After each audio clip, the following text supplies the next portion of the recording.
आज मैं रक्षाबंधन स्पेशल सबसे सरल और सबसे टेस्टी मिठाई की रेसिपी को लेके आई हूँ।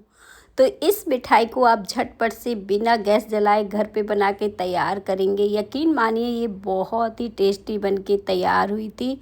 और जितनी ये टेस्टी थी उससे ज़्यादा ये सॉफ्ट हल्की सी दानेदार सी एकदम मुंह में घुल जाने वाली बनी थी। तो जल्दी जल्दी से इस रेसिपी को ट्राई कर लीजिएगा। इससे आसान कुछ नहीं हो सकता। तो चलिए इसे बनाना शुरू करते हैं। इसे बनाने के लिए एक मिक्सी के जार में हमें डालनी है चीनी। तो यहाँ पे सबसे पहले मैंने 1/3 कप चीनी ली है। तो यहाँ पे ये चीनी को हम डाल देते हैं और इसे हमें अच्छे से पीस के तैयार करना है। अब हम रक्षाबंधन के लिए मिठाई बना रहे हैं तो कुछ टेस्टी सी बनाएंगे। तो इसमें हम डाल देते हैं काजू। यहाँ पे आपको 7 से 8 काजू, 7 से 8 बादाम और साथ में मैंने यहाँ पे इलायची भी डाली है। ये काजू और बादाम पूरी तरह से ऑप्शनल हैं। आप इसमें से कोई स्किप करना चाहते हैं तो कर सकते हैं। और अगर आप डालना चाहते हैं, टेस्टी सी मिठाई बनाना चाहते हैं, तो इन सारी चीज़ों को बढ़िया से ग्राइंड कर लीजिए। सारी चीज़ें जितनी अच्छे से पिस के तैयार होंगी ना, मिठाई उतनी अच्छी बन के तैयार होगी। अब चीनी हमारी पिस के तैयार हो गई है तो इसे हम निकाल लेते हैं एक बर्तन में। तो बस मैंने इसे छाना नहीं है क्योंकि मैंने इलायची को ऐसे ही पीस लिया था। साथ में छिलका, दाना सब कुछ पिस के तैयार हो गया है। तो इसका फ्लेवर भी बहुत ही अच्छा आने वाला है। तो इसलिए मैंने चीनी को छाना नहीं है। अब इसी मिक्सी के जार को हम दोबारा से ले लेंगे और इसमें डालेंगे ये भुने हुए चने। ये चना दाल के जैसे दिखती है पर ये मार्केट में आसानी से आपको मिल जाती है और ये खाने में बहुत ही अच्छी लगती है। अगर हम इससे मिठाई वगैरह बनाते हैं तो बहुत ही टेस्टी और हेल्दी सी मिठाई बन के तैयार होती है। तो इन चनों को हमें पीस के तैयार कर लेना है, बारीक सा पाउडर बनाना है। अब ये बारीक वाला पाउडर तो हमने बना लिया, लेकिन इसमें कई बार कुछ दाने रह जाते हैं तो इन्हें छानना बहुत ज़रूरी है। तो इस तरह से इसे छान लेंगे। अगर इसमें देखें इस तरह से दाने हैं तो मिक्सी के जार में ये दोबारा डालकर हम पीस लेंगे और फिर इसको दोबारा से छान लेंगे। ये देखें, अब जब आप ये मिठाई बनाएंगे ना तो यकीन मानिए बहुत ही अच्छी बन के तैयार होगी। अब फिर से हमें इसी मिक्सी के जार को ले लेना है और इसमें डालना है ये ड्राई कोकोनट।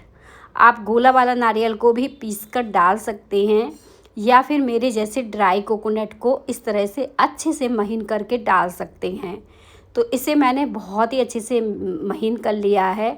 अगर आप कोकोनट नहीं डालना चाहते हैं तो यहाँ पे मिल्क पाउडर का भी इस्तेमाल कर सकते हैं। आज मैंने बिना मिल्क पाउडर की ये मिठाई बनाई है। अगर आप इसमें कोकोनट की जगह मिल्क पाउडर का फ्लेवर देना चाहते हैं तो दे सकते हैं, कोई दिक्कत नहीं। और इन सारी चीज़ों को बढ़िया से आपको मिला लेना है।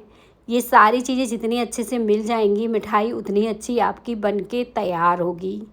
तो देखिए ये सारी चीज़ें हमने मिला ली हैं। अब हम इसमें डाल देंगे 1 चम्मच घी। अब घी को भी हमें अच्छे से मिठाई में मिक्स कर लेना है, कुछ इस तरह से।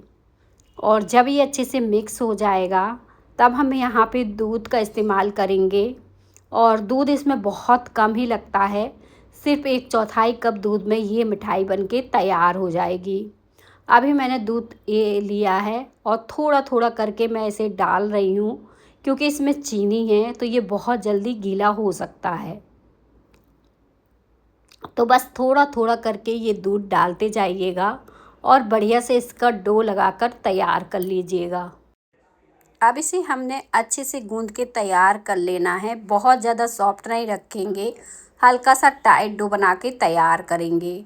अब जितना अच्छा हम इस डो को गूंद लेंगे ना, उतनी अच्छी हमारी मिठाई बनेगी और इसमें पता भी नहीं चलेगा कि आपने चने दाल का फ्लेवर दिया है, क्योंकि इसकी महक भी चली जाएगी और ये बहुत ही अच्छी से बन के तैयार होगी। अब इसे साइड रखेंगे। थोड़े से बादाम ले लेंगे मिठाई को सजाने के लिए। वैसे तो आप किशमिश से सजा सकते हैं, बादाम से सजा सकते हैं, पिस्ता से सजा सकते हैं, जैसे चाहे सजा सकते हैं या फिर सिंपल भी रख सकते हैं। यहाँ पर मैंने चिप्स कटर लिया है, जिससे मैंने पतले पतले स्लाइस बादाम के काट लिए हैं, क्योंकि आज हम इसी से सजाने वाले हैं। आप चाहो तो यहाँ पे चाकू की मदद से भी पतले पतले स्लाइस काट सकते हो। अब ये देखें, बादाम मैंने काट लिए, थोड़े से पिस्ता भी साथ में काट लिए।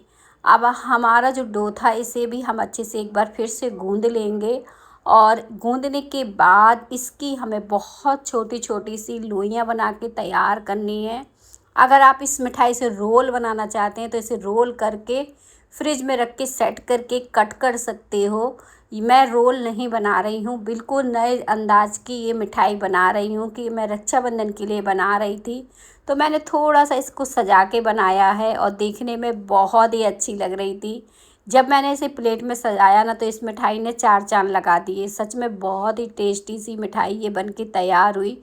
इतना तो मुझे भी नहीं यकीन था कि इतनी अच्छी ये बन जाएगी, पर जब बनी, मैंने टेस्ट किया तो बहुत ही अच्छी बनी थी। अब मैंने लड्डू के जैसे इसे बनाया, फिर थोड़ा सा चपटा कर दिया और इसे उठा दिया इस तरह से पेड़ा के जैसे, और इस तरह से शेप दे दिया। आप इस मिठाई को जैसे चाहे शेप दे सकते हैं। और जो पतले पतले बादाम मैंने काट के तैयार किए थे, इनको मैंने किनारों पे लगाना शुरू किया। एक एक करके सारे बादाम मैंने 4 से 5 स्लाइस इसमें इस तरह से लगा दी, और ये अपने आप ही चिपक जाती है। इस बात से आप बेफिक्र रहिएगा कि ये चिपकेगी नहीं, तो ये अपने आप ही चिपक जाएगी। अब क्या करेंगे, इसमें हम थोड़ा सा इस तरह से चेरी रख देंगे।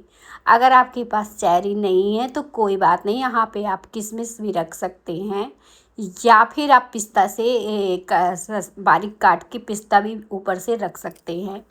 अब हमारी मिठाई देखें इस तरह से तैयार हो गई। कुछ बादाम, कुछ पिस्ता से मैंने सजा के तैयार की। मार्केट में कहीं महंगी मिलने वाली मिठाई आप घर पे इस तरह से इजी तरीके से बना के तैयार करोगे। एक छोटी बनाई है, एक थोड़ा सा बड़ी। इसमें से आपको जो साइज़ अच्छा लगे उस साइज़ की आप मिठाई बना के तैयार कर लीजिएगा, जैसे मैंने कर ली। अब देखिए, मैं इसे प्लेट में सजा रही हूँ ना, सारी चीज़ें फीकी पड़ गई हैं। जब ये मिठाई प्लेट में आई, इतनी ज़्यादा अच्छी लग रही थी, बहुत ही टेस्टी सी दिख रही थी, खाने में भी उतनी ही अच्छी बनी थी, और कम इंग्रेडिएंट में, कम सामान में, कम मेहनत में ये मिठाई बन के तैयार हुई है। उम्मीद करती हूँ आज की रेसिपी मेरे दोस्तों को ज़रूर पसंद आएगी, क्योंकि ये बनी ही इतनी अच्छी है। अब मैं इसे तोड़ के दिखाती हूँ, पास से दिखा रही हूँ कितनी ज़्यादा ये अच्छी बनके तैयार हुई है। इस तरह से अगर आपने एक बार मिठाई बना ली ना, तो सारे पुराने तरीके भूल जाओगे और इस नए तरीके से इस मिठाई को बना के तैयार करोगे, जो कि खाने में बहुत ही अच्छी बनके तैयार होती है।